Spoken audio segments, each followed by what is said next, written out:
USPS and Congress really need to act soon to resolve the fundamental issues that make USPS's business model unsustainable.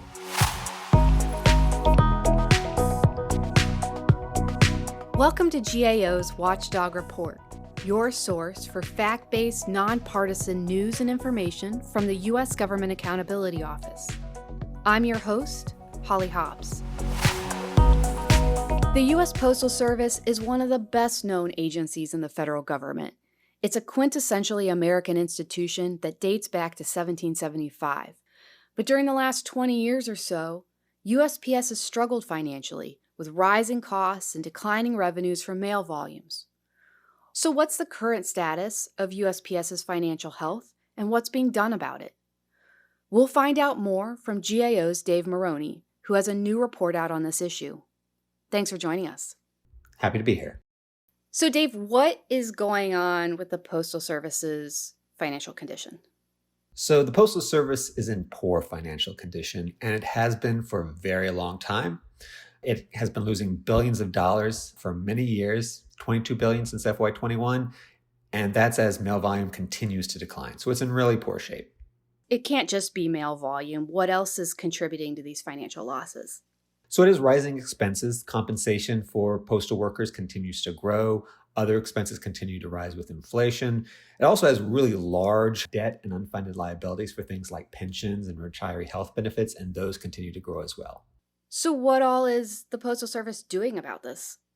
So USPS has been trying to take action. Since 2021, it's had a 10-year strategy to really transform how it does business, to try and increase its revenues through things like increasing the cost of stamps, reducing expenses by changing its processing and transportation networks, and it's even asked Congress to take action, which Congress did in 2022 to provide some financial relief. So it is trying to transform.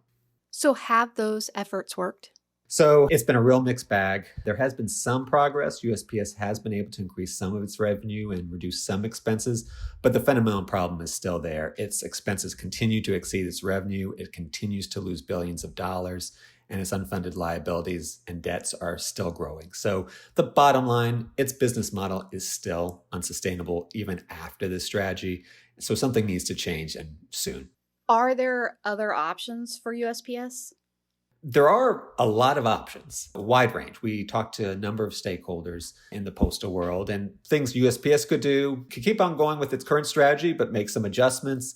It could take actions maybe like consolidate mail delivery to centralized locations. Congress could take actions by reducing requirements for how much service USPS has to provide, appropriating money to USPS. Right now, USPS is supposed to be financially self-sustaining. It doesn't get taxpayer money by and large. But there is no silver bullet here. Each of these options has some significant trade-offs to it. So it's not an easy path, but some fundamental choices do need to be made. Is there something unique about USPS that has put it in this situation that other federal agencies aren't in? So USPS is very unique. It is independent establishment of the executive branch. And so its business model is it does not get money from Congress, except for some very limited things. Its revenue that it gets from delivering mail, selling packages, other services it provides are supposed to be enough to pay for its expenses. So that's very different from other agencies. It's supposed to operate more like a business.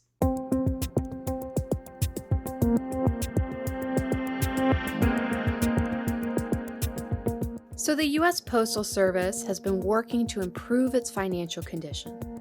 But even so, it continues to struggle with increasing costs and declining revenues. So Dave, what more do we think USPS should be doing to address its financial condition? So it should continue to take whatever actions it can within its control to right the ship.